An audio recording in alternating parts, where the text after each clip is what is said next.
How to use night staff in Grow a Garden Roblox. Now, this pretty much helps you get moonlit mutations with your plants, or pretty much the plants that is around that staff. When placed during the night cycle, it randomly turns six fruits around the staff into moonlit, which increase its value for some multiplication. It only works 6 times again, but anyways, you can get this during the lunar event or the lunar event. It's not available anymore. It was supposed to be before, of course.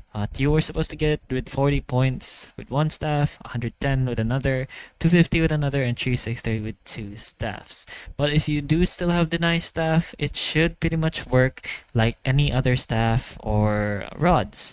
So if you place it right around a plant that you want, let's go ahead and use a nectar staff over here so that we can see the range.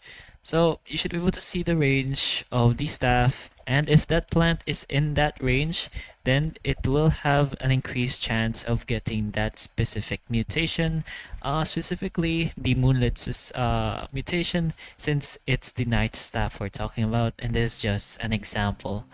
But anyways, that's pretty much how you use the night staff if you do have it right now in Grow a Garden Roblox. So if this video helps you, please like and subscribe for more videos like this. And that's all.